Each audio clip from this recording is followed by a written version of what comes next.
नमस्कार दोस्तों, स्वागत है आपका टेरेस गार्डन चैनल पर। तो दोस्तों, आज हम आपको अपने सभी सब्जियों के सीड को दिखाने वाले हैं जिनका कि हमने सीड लगा दिया था और अब वो ग्रो भी हो चुके हैं।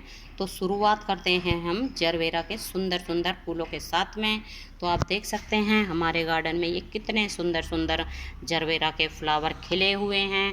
तो ये रेड कलर है और ये भी रेड कलर है, लेकिन ये दूसरी वैरायटी है और ये दूसरी वैरायटी है। और ये पिंक कलर का फ्लावर खिला हुआ है। और इस वाले पौधे में तो ये ढेर सारी नीचे कलियां भी बनी हुई हैं और इसमें तो ना हमेशा ही फ्लावर खिलते रहते हैं।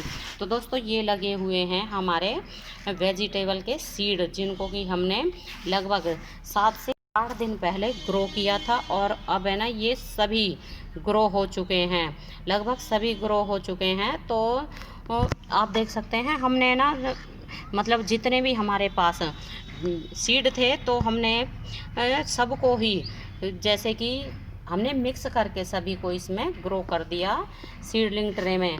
तो जैसे इसमें लगे हुए हैं घिया के बीज हैं, तोरी के हैं और भिंडी के भी हैं, ककड़ी के हैं और भी कई शायद तरबूज के भी बीज हैं।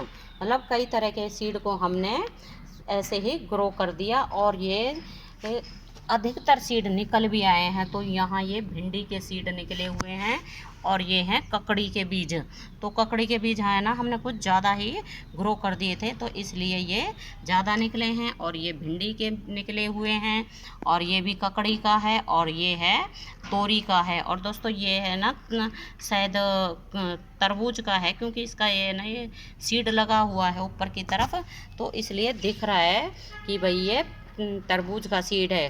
क्योंकि हमने कई तरह के सीड थे जो सभी को हमने ऐसे ही 8-8 10-10 सीड हमने ग्रो कर दिए थे। और जब इनके प्लांट निकल आएंगे और पत्ते निकल आएंगे तो फिर तो पता ही चल जाता है कि भाई कौन सी सब्जी का ये सीड है। और दोस्तों, ये हमने ना यहाँ कुछ कटिंग लगाई थी ये गंधराज की, और ये गंधराज की कटिंग लगा के हमें 8 से 10 दिन हो गए हैं। और अब इसमें ना आप देख सकते हैं छोटी सी पत्ती भी निकलनी शुरू हो गई है। मतलब हमारी ये गंधराज की कटिंग चल चुकी है। और ये ना कटिंग लगाने का और सीड लगाने का बहुत ही बढ़िया मौसम चल रहा है, क्योंकि इस समय ना ज़्यादा ना तो गर्मियाँ होती हैं और ना ही ज़्यादा सर्दियाँ होती हैं, बाहर का मौसम होता है।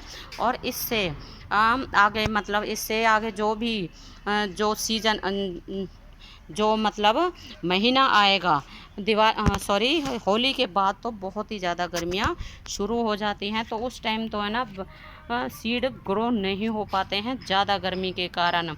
और अगर आप अभी सब्जियों की सीड लगाओगे तो वो है ना बहुत ही जल्दी ग्रो हो जाते हैं। और जैसे हमने लगाए हैं कई तरह के सब्जियों के सीड, तो एक ही सीडलिंग ट्रे में हमने उनको सभी को ग्रो कर दिया था। क्योंकि है ना टेरेस के ऊपर इतनी जगह नहीं होती है कि जैसे कि हम एक ही वैरायटी के 10 से 15 प्लांट लगा सकें। तो टेरेस के ऊपर तो है ना इतनी ही जगह होती है जैसे कि 4-4 5-5 हम प्लांट हर सब्जी के लगा लें। तो और वैसे भी है ना जो वाइन वाली वैरायटी होती है जैसे घिया है या जैसे लौकी तोरी है, तो इनका तो ना 1 से 2 प्लांट ही काफ़ी रहते हैं। तो हमने भी इस तरह से ही है ना ये लगा दिए हैं सीड, और अब ये ग्रो भी हो गए हैं। तो अब ये जैसे जैसे निकलते जाएंगे और थोड़े बड़े होते जाएंगे तो इनको हम यहाँ से निकाल के और जहाँ लगाने हैं वहाँ इनको शिफ्ट कर देंगे। और क्योंकि जो भी है ना इसकी तोरी की या लौकी की वाइन होती है तो उसको ना थोड़ी बड़ी जगह चाहिए होती है। और ये जो भिंडी के और ककड़ी के लगाए हुए हैं तो इनको भी थोड़ी बड़ी जगह चाहिए होती है। और अभी है ना हमारे पास ग्रो बैग भी खाली नहीं हैं, क्योंकि अभी भी उनमें ना विंटर की जो सब्जियां थी वो अभी भी उनमें लगी हुई हैं। तो अभी जैसे 5-7 दिन के बाद हम उनको निकाल देंगे और फिर यहाँ से इन सभी प्लांट्स को एक एक करके वहाँ लगा देंगे। तो दोस्तों अगर अभी तक आपने गर्मियों की सब्जियों के सीड को नहीं लगाया है तो अभी भी आप उनको लगा सकते हैं और फिर गर्मियों में बिल्कुल ऑर्गेनिक सब्जियां पा सकते हैं। तो अभी के लिए बस इतना ही, फिर मिलते हैं। नमस्ते जी, धन्यवाद।